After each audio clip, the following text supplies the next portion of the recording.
한 노숙자가 어떤 집의 초인종을 누릅니다. Goedemiddag. U bent meneer Van Schendel? Ja, Zou ik hier misschien even een bad kunnen nemen? pardon? 난데없이 이 집에서 목욕을 하겠다는 노숙자. Een enorm plezier mee doen. Ik heb me namelijk door omstandigheden heel lang niet kunnen wassen. 집주인의 거절에도 뜻을 굽히지 않고 이 집에서 목욕을 하게 해달라고 하는데 Ken u niet en iemand- 너무도 단호한 주인의 거절에 노숙자는 뜻밖의 말을 꺼냅니다. Ik ken uw vrouw. U kent mijn vrouw? Wacht eens even, wat kom jij doen, klootzak? Heel rustig. Ik maak toch nergens aanspraak op? Ik ken uw vrouw, daar kan ik toch niks aan doen? 아내는 당연히 노숙자를 처음 봤지만 노숙자는 반갑게 인사하며 아내에게 아는 척을 합니다. Allee, kom Maria, het ziekenhuis. Dat weet je toch nog wel, je hebt me verpleegd. Ik ben nooit verpleegster geweest en ik heet ook geen Maria. Mijn vrouw heet Marina. Oh, Marina, Maria, wat is het verschil? Ze kent je niet, hoor je me? Wegwezen. Je was me s'avonds voor. Soms kwam je eventjes bij me liggen, dat weet je toch nog wel. Als je nu niet weggaat, sla ik je op je bek. Marina, moet hij zo agressief doen? 결국 화를 참지 못한 남편은 그 노숙자를 신나게 패주고 그래도 분이 풀리지 않자 몽둥이를 찾아와서 더 두들겨 패버립니다.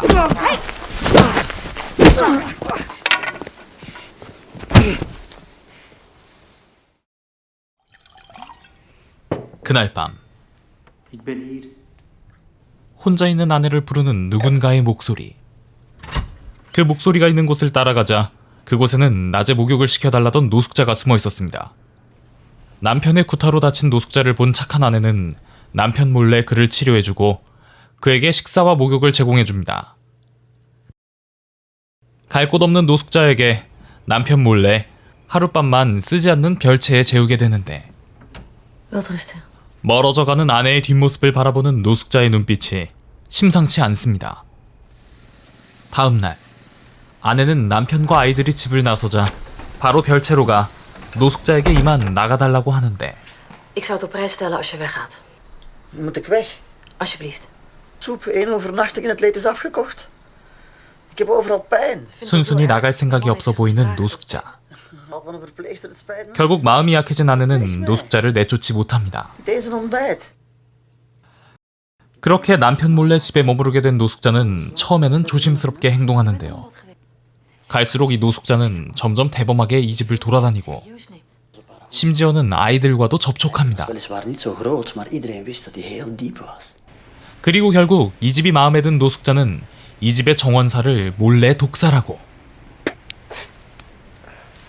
남편 앞에 깨끗하게 이발하여 새로운 정원사로 나타납니다. Nee, nee. Komt u binnen. 남편은 말끔해진 모습의 그가 이전의 노숙자라고는 생각도 못하는데 노숙자는 이 집의 정원이 형편없다면서 이 정원을 멋지게 고치는데 꼬박 3주가 걸린다고 말하고는 앞으로 그동안 이 집에 상주하겠다고 말합니다. 아내는 단번에 그가 이전의 그 노숙자임을 알아채지만 폭력적인 남편이 또 무섭게 변할까봐 나서지 못합니다. 그리하여 이 집의 정원사로 일하게 된 노숙자. 그런데 아내와 정원사로 온 이 노숙자는 어째서인지 서로 입장이 달라진 것처럼 보입니다. Ik heb geen voelsprieten. Ik ben de nieuwe tuinman. Ik heb een opdracht. 집주인인 아내가 노숙자에게 쩔쩔매고 오히려 이 노숙자가 아내를 압도하는 분위기인데요. 이것도 모자라서 이 노숙자는 이 집에 자신의 친구들도 데려와 같이 살게 합니다. Wie zijn dat? Hebben ze zich nog niet voorgesteld? Nee? 물론 집주인의 허락도 없이 말이죠. 이 노숙자는 자신이 데려온 친구들과 정원을 가꾼다는 명목으로 이전에도 충분히 아름다웠던 정원을 완전히 보기 흉하게 파괴하면서 점점 자기가 이 집의 주인인 것처럼 행동하는데 대체 이 집에 정원사로 온 노숙자의 정체는 무엇일까요? 그리고 그는 왜 이런 짓을 하는 걸까요? 낯선 노숙자를 집에 들인 뒤로부터 생긴 이상한 일을 그린 영화 보그만입니다. 영화 보그만은 제가 이전에 소개한 계란 4개를 달라며 짜증을 유발했던 영화 퍼니게임 못지않은 바람성 물질과도 같은 영화입니다. 따라서 이런 류의 영화를 선호하지 않는 분들에게는 절대 추천드리지 않습니다. 그렇게 유명하지도 않은 작품이고 또 워낙에 불친절한 작품이다 보니 이 영화에 대한 이렇다 할 정확한 해석은 따로 없는 것 같습니다. 이에 대해 제 개인적인 해석을 해보자면 이 영화는 무비판적인 난민 수용에 대한 유럽인들의 두려움을 단적으로 표현하고 경고하고 있는 작품이 아닐까 싶습니다. 먼저 영화의 시작에서 성직자들이 기도를 하고 무기를 챙겨 이 노숙자 무리들이 숨어있는 땅굴을 찾아다닙니다. 이로부터 짐작해볼 때 이들은 서양의 종교와는 어울리지 않는 어떤 다른 사상을 가진 자들이라고 볼 수 있습니다. 그리고 이 노숙자 패거리 5명 중 3명은 한눈에 보아도 백인이 아닌 명백한 중동 사람이라는 걸 알 수 있죠. 이로 미루어 짐작해보건대 영화에서 보여지는 이자들은 이슬람교를 신봉하는 난민들을 상징합니다. 이들은 다른 집들의 초인종을 누르지만 번번이 거절당하죠. 이는 난민 수용을 거부하는 국가들이 존재하는 현실의 반영입니다. 하지만 이 노숙자를 받아주는 주인공도 있죠. 이는 독일과 같이 적극적으로 난민들을 수용하는 국가들을 대변합니다. 노숙자는 처음에 들어왔을 때는 약자였지만 점점 더 많은 것을 요구하고 점점 더 자신들의 머릿수를 늘려 목소리를 키웁니다. 영화에서는 전형적인 유럽 미인의 모습을 한 아내와 아이들 부모는 이 노숙자 패거리 남성들에게 현혹되고 어린 자녀 3명은 이 패거리들에 의해 외과적 수술로 몸에 무엇인가가 심어지게 됩니다. 그것이 무엇이었는지는 끝까지 나오지 않았지만 이는 난민들이 믿는 그들의 사상을 유럽의 아이들에게 심는 것을 의미하는 것이 아닌가 싶습니다. 그리고 남편이 자는 동안 이들은 몰래 그의 등 쪽에 지워지지 않는 커다란 가위표 표식을 새겨놓습니다. 남편은 맨 처음에 이 집에 목욕을 시켜달라며 들어오려고 했던 노숙자를 죽도록 팬 것을 생각해봤을 때 이 표식은 난민 수용을 적극적으로 반대하는 사람들에 대한 낙인이라고 볼 수 있을 것 같습니다.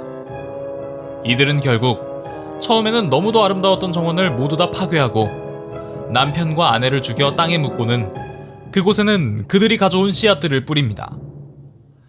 그리고 어린아이들과 젊은 백인 여성인 보모는 그들의 몸속에 무언가를 심어놓고 세뇌시킨 뒤 함께 그 집을 떠나면서 이 영화는 마무리되죠.